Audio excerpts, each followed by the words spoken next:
Hi friends, குழந்தைங்களுக்கு கொடுக்கக்கூடிய Cerelac வீட்லேயே நம்ம எப்படி தயாரிக்கலான்றதை பார்க்கலாம் வாங்க. நான் என் குழந்தைக்கு இப்போது 1 இயர் ஆகுது. இது வரைக்குமே நான் என் குழந்தைக்கு வெளியிலேருந்து கடையிலேருந்து நான் செர்லாக் வாங்கவே இல்லை. வீட்டில் தான் தயாரித்து கொடுத்துட்ருக்கேன்.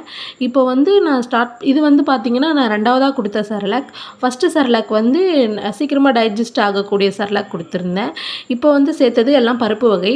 இந்த ப்ராடக்ட் வச்சு தான் இந்த பொருள் வச்சு தான் நான் எல்லா செர்லாக்கும் தயாரித்தேன். என்னென்னு பார்க்கலாம். அரிசி, வீட்டு அரிசி பார்த்திங்கன்னா 2 பவுல் எடுத்திருக்கேன். வீட்டில் சாதாரணமாக நம்ம சாப்பாட்டுக்கு வடிக்கக்கூடிய அரிசி 2 கப் எடுத்திருக்கேன்.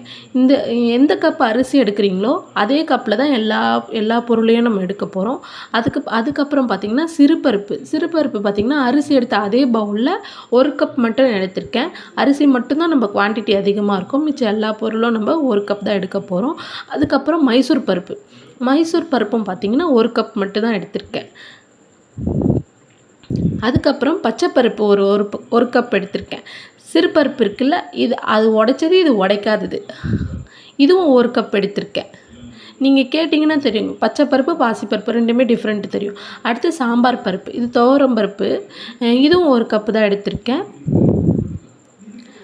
அதுக்கடுத்து கடலைப்பருப்பு 1 கப் எடுத்திருக்கேன். கடலைப்பருப்பு 1 கப்பு தான் எடுத்திருக்கேன். அதுக்கப்புறம் பார்த்திங்கன்னா கருப்பு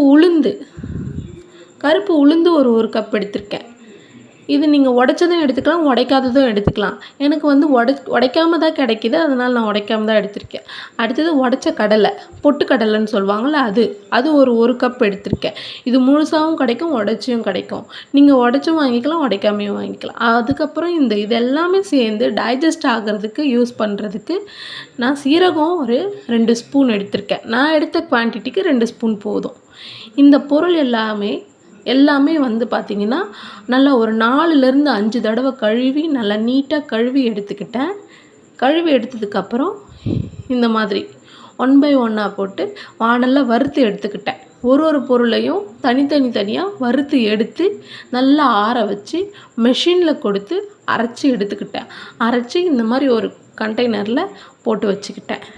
போட்டுட்டு 2 ஸ்பூன் டெய்லி பாப்பாங்களுக்கு கொடுத்துட்டு வந்தால் போதும். நல்லா வெயிட் 1 டம்ளர் தண்ணி விட்டு 2 ஸ்பூன் இந்த செரலாக்கை போட்டு நல்லா கைவிடாமல் கிண்டி, கட்டி இல்லாமல் கிண்டி எடுத்திங்கன்னா இந்த மாதிரி உங்களுக்கு நல்லா கிடைக்கும். இதில் 1 ஸ்பூன் நெய்யை விட்டு பாப்பாங்களுக்கு கொடுத்திங்கன்னா சீக்கிரமே வெயிட் கெயின் ஆகிறதுக்கு இது உதவும். நீங்களும் ட்ரை பண்ணி பாருங்கள். இப்போ நான் எடுத்திருக்க குவான்டிட்டி எல்லாம் பார்த்திங்கன்னா என் பாப்பாவுக்கு 1லேருந்து 2 மாதம் வர வரைக்கும் மாதிரி நான் எடுத்திருக்கேன். உங்களுக்கு கூட வேணும்னாலும் நீங்கள் ஆட் பண்ணிக்கலாம்.